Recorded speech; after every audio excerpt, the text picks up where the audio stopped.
National Security Minister Stuart Young has strongly criticized the opposition leader for bringing what he says is misinformation to Parliament during her response to the 2021 budget.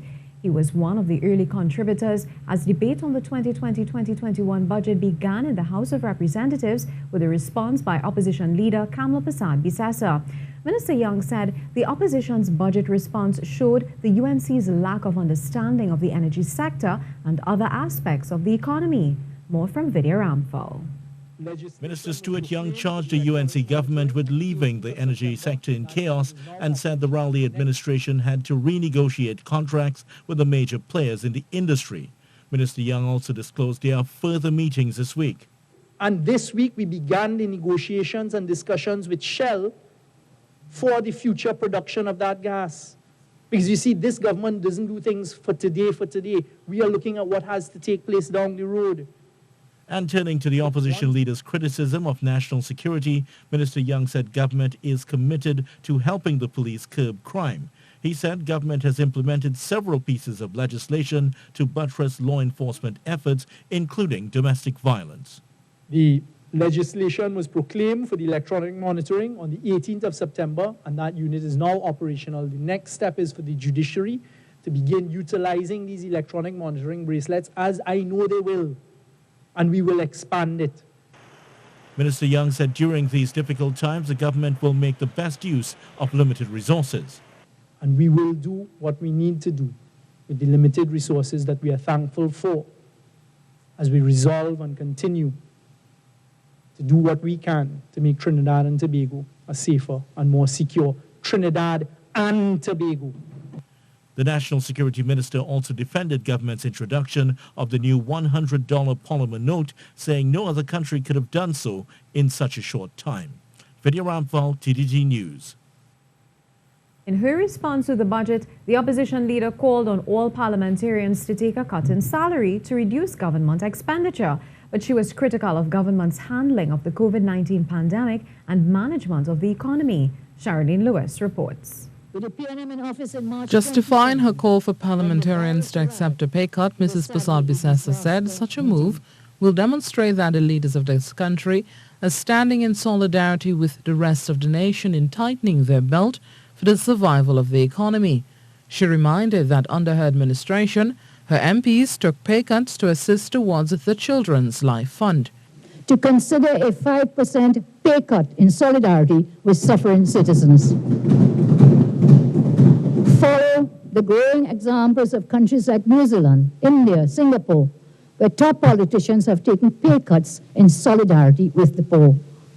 While such a move will not necessarily shift the overall fiscal position, it is about leadership by example. But the opposition leader was severely critical of this year's budget, describing it as outdated and lacking vision. She said it offered little hope for citizens. They are not short on talk, but they're very short on the work. After 5 years, they are still constructing a walkover, and we still expect foolishly for them to build highways and waterfronts and ferries and ports and so on. The minister last Monday began his 3-hour-long tirade at about 2:34 p.m. Remarkably, it just took him 90 minutes to arrive at the very crucial issue of crime and security. Little comfort for many citizens plagued by crime. She described the energy sector as being in shambles and said the economy had crashed way before COVID-19. She also criticized government's handling of the pandemic.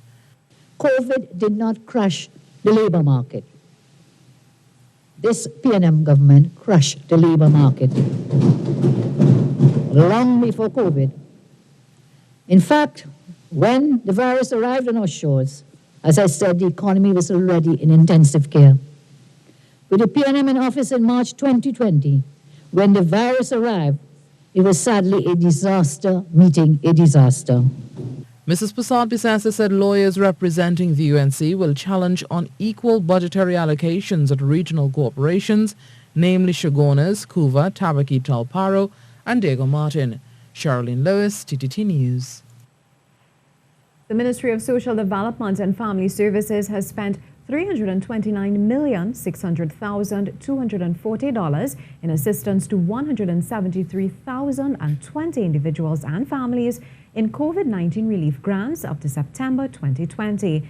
Minister Donna Cox gave details of the expenditure during her response to the budget debate in the Parliament. The social relief grants included food support, income support, and rental assistance for persons who were retrenched, terminated, or experienced reduced income, persons on public assistance or disability, senior citizens, and students in the school feeding program. Emergency food hampers, 1,400. Income support to existing beneficiaries of the public assistance and disability assistance grants, 42,451 persons. Income support to families where a member was retrenched, terminated, or experienced reduced income, 47,774 persons. People in Tobago also received assistance through the Ministry of Social Development and Family Services. The total expenditure associated with these measures was $12,028,380 up to September 2020. Food support for families where a member was retrenched or experienced reduced income, 1,841 persons. Top up to existing public assistance and disability grant recipients, 731 persons. And food support for parents with children on the school feeding program, 1,099.